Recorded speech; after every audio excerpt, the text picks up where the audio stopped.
From as far back as I can remember, I've always been a huge fan of Sonic the Hedgehog.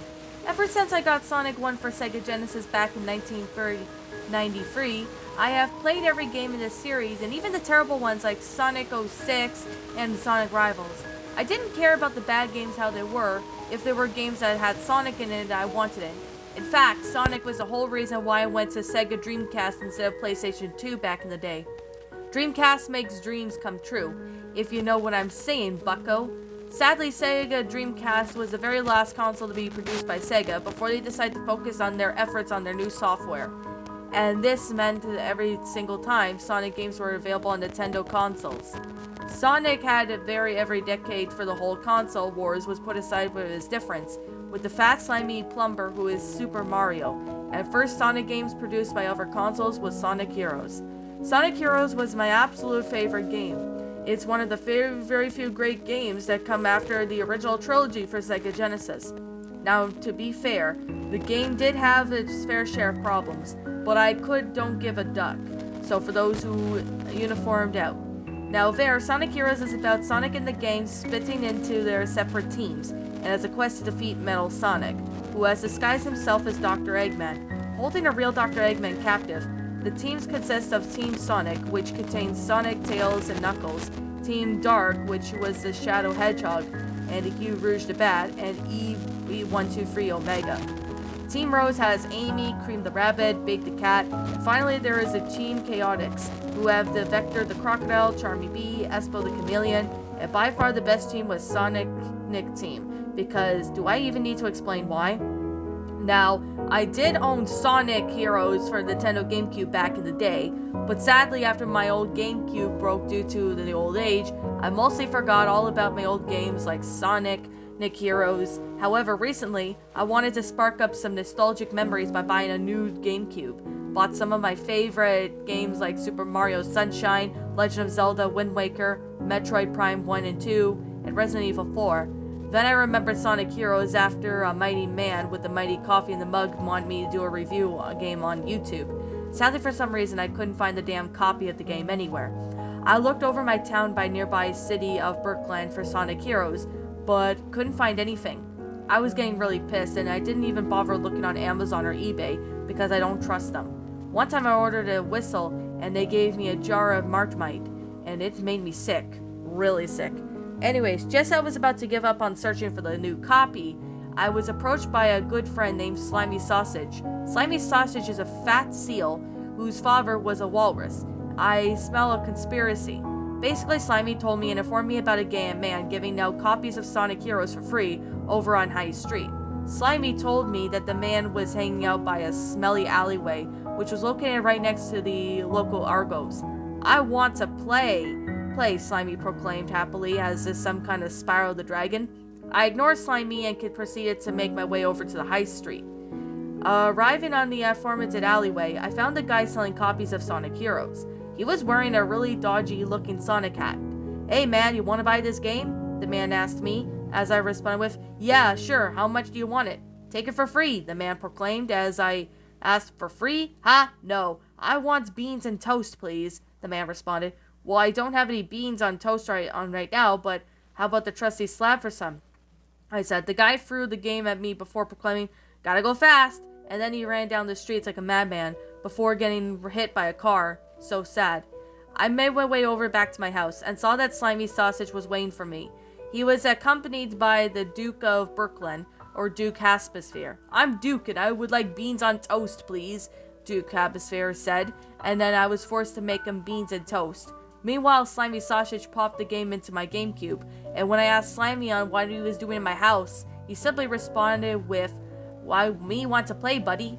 Me want to play the game." Yeah, Slimy was one of the weird Seal friends. Despite nearly being 46 years old, Slimy still lives with his walrus father, even though he owned an apartment over in Empire Bay. He also received union play rolls, or whatever they mean. I came back into the living room and handed Duke Atmosphere his beans and toast, and the game showing him the team selection screen. What team should I pick? I wondered to myself. I decided to go with Team Sonic because I'm boring like that. So the game started off with the opening cutscene, which had Sonic, Tails, Knuckles, receiving a letter from Dr. Eggman, who was just really Metal Sonic in disguise.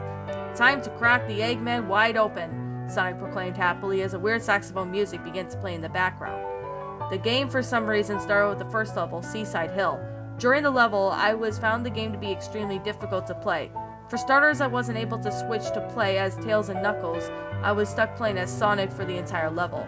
Also, all of the egg pawns were replaced by Cybermen. "You will be deleted," the Cyberman would say as I sped right past them. How was I going to win the fight without Knuckles? I made my way over to the beach, and then a huge Cyberman by the size of Empire State Building rose from the depths of the ocean. "Hello and goodbye," the Cyberman he said evilly as he rose his mighty foot into the air. With that, the game cut to black. It then came to show that I was now in the second level, Ocean Palace. Thankfully, I was now able to play as Knuckles and Tails again. This was when I should mention that the game's running speed. It was incredibly slow. And the Sonic ran fast like if it was stuck in slow motion. It was so annoying. But thankfully, aside from the slow motion, the rest of the level played like normal. For a brief moment, I was actually thinking that there might be some hope left for the disaster of the game.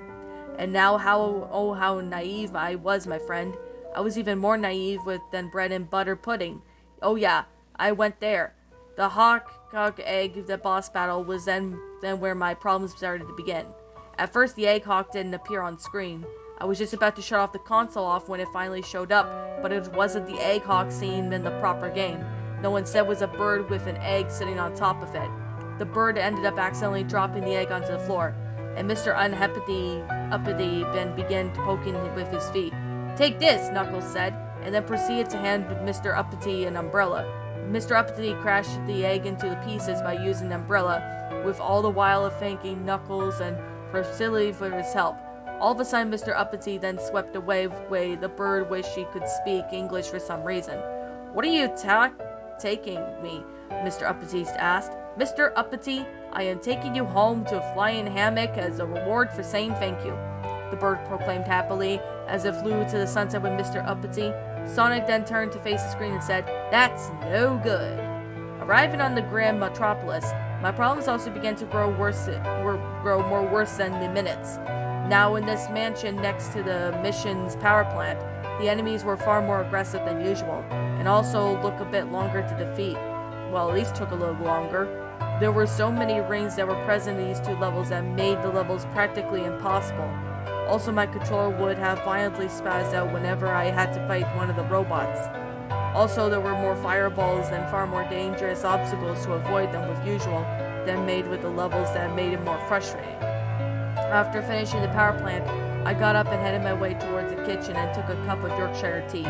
I needed a break from whatever this game was. This game was just wrong, dead wrong. Deader than dead Bard. Oh yeah, I went there. I then returned to the living room and I found Slimy and Duke Wellington had been playing the game in my absence. "What are you two doing?" I asked as Duke Wellington responded with, "Your friend and I were going to play this game in order to get to the bottom of this sticky wicket."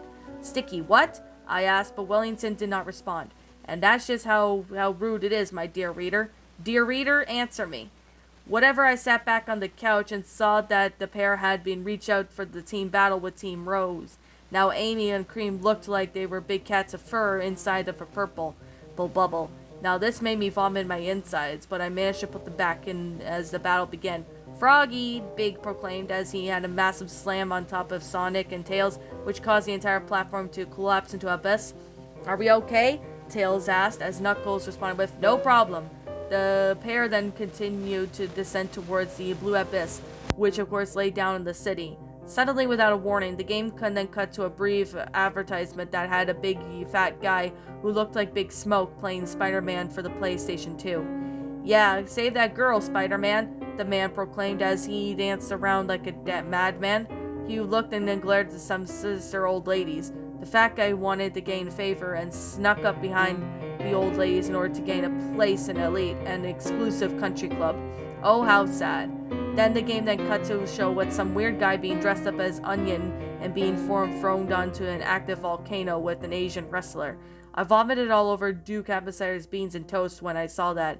How could I not ask you? I meant the poor Onion Man was really shown being melted into molten lava. How could Earth made such a place of this crap? It took too long to be professional and too long to completely made up when it was made by a mere hacker or prankster or something like that. Then the game finally came back to normal. The next two levels, Casino Part and Robot Carnival, were a pain in the ass. I mean, seriously, I gotta be honest with you. I never really liked the casino levels in Sonic Heroes anyway. I find them too annoying and then very janky to control, if you know what I mean. It's also real eyesore and it made me feel sick just looking at it. These levels I wasn't even playing them. I could tell that they were a pain in the neck. Even Slimy was beginning to get angry, and quite the mellow marshmallow, if you mind me saying this, dear reader. The spinball mechanics were just as worse as they were with proper game. Slimy just couldn't for the life of get Sonic, Tails, or Knuckles to leave the ping pong table. They just kept spinning around the entire table of what seemed to be like hours. In fact, it was actually hours. Believe me, Sunshine, I checked my watch. Rail Cannon and Bullet Station were not that much better either.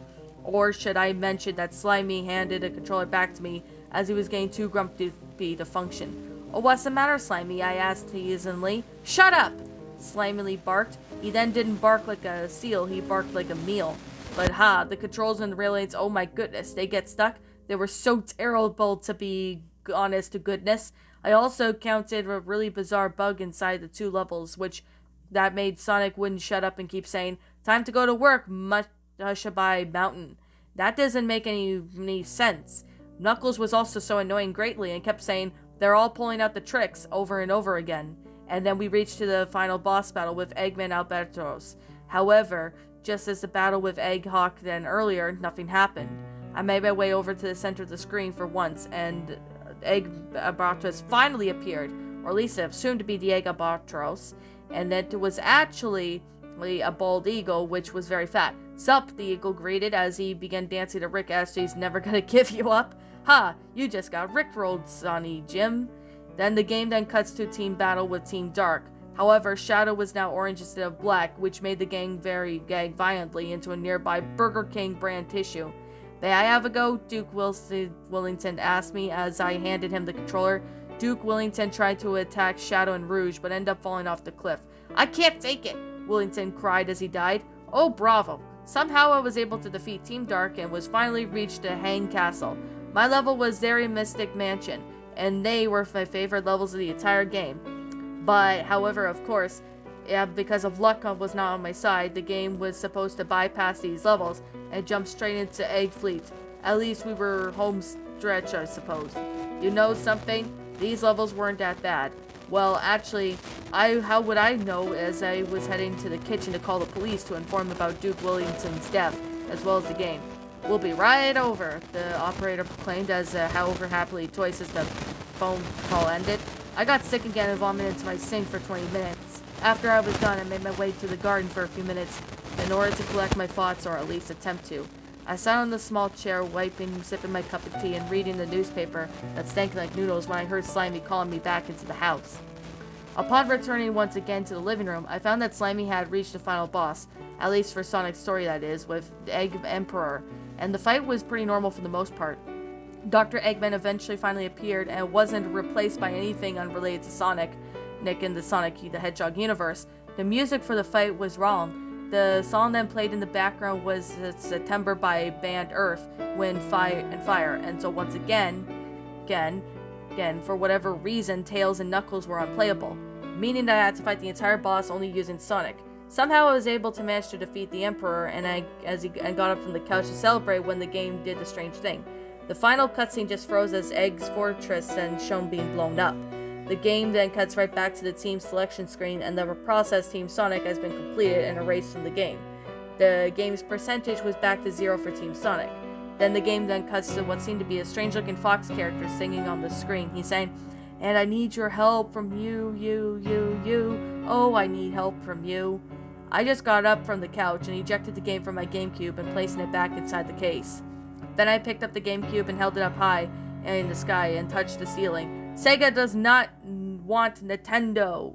Don't." I then proceeded to throw the GameCube into the streets outside and laughed like a maniac when I saw it getting run over by a garbage truck and combine harvester. I then headed back to my house and offered to make Slimy Sausage a cup of tea while we were waiting for the police to arrive to deal with the Hemisphere's body. Slimy then agreed happily, and I made my way into the kitchen and started to make them.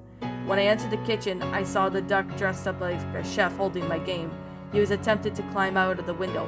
"What are you doing with my game?" I yelled at the top of my lungs as Chef Duck said.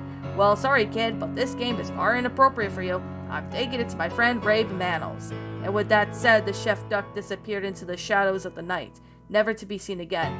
Well, that's a lie actually. I saw him on the bus on Thursday and was heading towards Vin City to catch up with his parents, who had not been seen since the summer of 1972. Back when the world would make sense with houses and green doors, and they actually had green doors, I had the very most important question. Who the hell is Rabe Manos? Now that's when the lock on the door that had been in my house, I went to answer it. Big mistake. As I entered the house and opened the door, I was immediately grabbed by 2 police officers who began pulling me towards their car, who had sat across the road from my house. "What do you think you're doing to me? Do you know who I am? I'm Dr. Garov Smelnik. I was built by Dr. Hans back in the winter of 42. I yelled at the very top of my lungs. I managed to escape the mighty grip of the officers and began running down the road while being chased by the entire Brickland police force. I was chased all the way down to Majesty Park, where I was confronted by 2 police officers from earlier. "It's about time, Duke Willington. Look, trust me, I didn't kill him," I pleaded as I unmoved the officers. They both said, "Yeah, right. I had no proof of the game, and the only true piece of evidence that had been taken away from this weird duck chef. Now just come in quietly, Doctor, and maybe we can swing you a deal," one of the officers suggested. As I said, "Yeah, right. It's just have it your way then." The officer then pulled out a large swan shotgun and aimed it right at me. "Say goodnight, Doctor," the sheriff said, and pulled the gunshot right at the engulfed air. However, opening my eyes, I realized the great relief that I had not been shot. But of course not. The 2 officers were shot and killed Slimy Sausage, who said, "Come on, Gareth, we gotta get you out of here, baby." Slimy and I made our way over to Birkland International Airport. "Where are we going?" I asked, as Slimy then handed me a flight ticket. "This is a first-class ticket to London," Slimy said before continuing with, "This is your chance to escape Brickland. And for those who offered the you killed Willington, well, we'll stop at nothing until your head has been hanging above Cumminster's green fireplace. Will you ever see you again, Slimy?" I asked, a single tear from his eye. "Oh no, I hate you," Slimy laughed wickedly as he caught into the cab on his pop's place. "What a jerk. I never saw that badly made bootleg that would cause such a ruckus. It's even worse than the time I put my fired into a friend chicken into a wood chipper. Ever done that? Well, I know I have. Anyway, Sonic Heroes will always remain one of my favorite games of all time. Over the months and weeks have passed since this incident, and now I am able to look back on it and laugh at this incident, and of how creative the police were to me. I mean, whoever expected me playing Sonic Heroes would cause me to leave Birkland? Well, hey, what are you gonna do? Besides, I have plan of leaving Birkland anyway and got to a really quint-British city like London. Birkland wasn't a really great city anymore now that the city was held corrupted by officials like Mr. Green and Duke Wellington. Now, I heard that Governor Phil Green is corrupted, too, and had the pocket of to make a crime boss from London. Whatever, I headed inside the airport, and they caught me the next flight to London. Perhaps this was my time to start anew and a chance to make history, and any chance to show that those pricks at Northwestern could really do. It was time for me to show the world what Dr. Gareth Smelnik can do. And that, my little pretties, was Sonic Heroes Cursed Copy, a Sonic game funny pasta written by Matthew Bumford. Matthew Bumford, I want to thank you so much for writing this story. Thank you so much for writing this. This was highly appreciated. I really do like it. It was awesome. It was amazing. Now, my final thoughts on the story? Well, it's actually been quite a long time since I sat there and read any of Matthew Bumford's stories. Like, oh god, it's been quite a long time since I sat there and did it. So, I decided to why not go ahead and do this story. So, with that being the case, I'm going to sit there and say right now that I actually found this story to be rather interesting. It was a pretty interesting story within, a matter of ways. I actually found, this story to be rather good. Now, the good thing about this story was that the grammar of the story was actually really well made and detailed. I really do like the concept of itself to be rather nice, and it is a very good funny pasta, I'm definitely say. I've read most of Matthew Bumford's funny pastas, in the past, and I still read them to this day. It's just I haven't had the time to sit there and do a couple because I've been really busy because it's just a really interesting thing like I've seen. Now I'm just gonna sit there and say that I actually found this story to be rather amazing, well made, and detailed. So I definitely have to say, I actually found the grammar to be really good. It was a really well made concept and funny pasta I really do like. It was actually really well made in detail, and it was actually a pretty interesting one. So, with that being the case, I'm gonna sit there and, explain what I actually liked about it. Now, I really do like that, the story was actually really well good. So, with that being the case, I'm gonna sit here and say that I actually found this story to be amazing now. And I could definitely say right now that the grammar is really good in this story. So I'm definitely saying was that the grammar of this story is actually really good and well made. It's actually a pretty good story. Now, I definitely have to say, I actually loved how this went out. Oh my goodness, I haven't done a Sonic story in, oh god, it's been quite a while since I've read, any of these Matthew Bumford stories. I gotta try and read more of them when I can, because, oh my god, I just love sitting there and reading, Matthew Bumford stories, because it's just really well done and made, and that's definitely something I'm definitely saying. It's a pretty good story. So with that being the case, I'm definitely have to say, this story was pretty amazing for what it was. Now, for what this story was, I could definitely say that there was definitely a lot of, time and effort into the story that I really do have to say that I actually found this story to be rather good. Now, I could definitely say that this story actually had a good concept, and this was actually a pretty amazing story. So, I definitely have to say this right now that I liked how this story went out. It was really well made and detailed. It was flat out amazing, just really well done.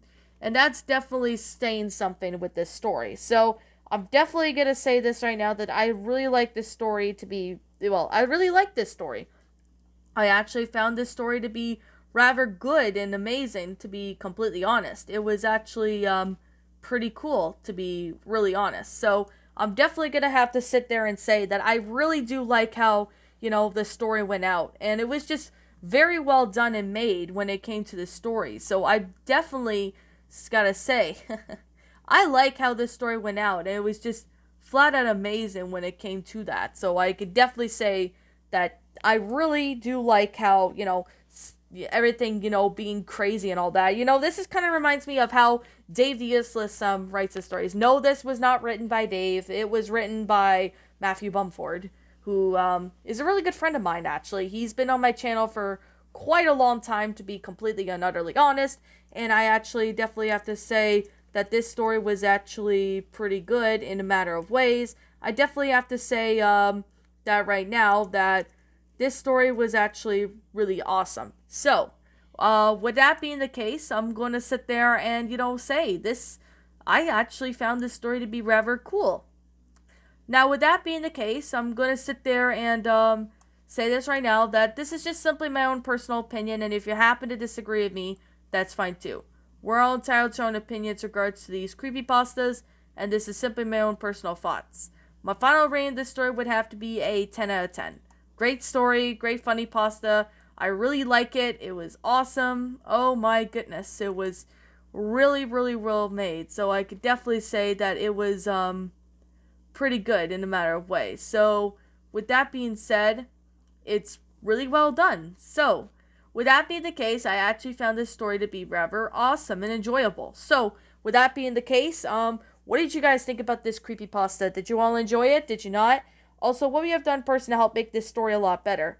Leave me know what your thoughts are down in the comment section down below. I'm the Queen of Lions. Thank you so much for watching today's episode, and if you happen to be brand new here on this channel, be sure to like, comment, and subscribe because I make brand new videos every single day. Don't forget to ring the notification bell when I upload so that you guys will not miss an upload. And as always, please roll the outro because I'm out of here, and I'll be catching you all in the next video. So peace out, everyone, and as always, I'll see you all later.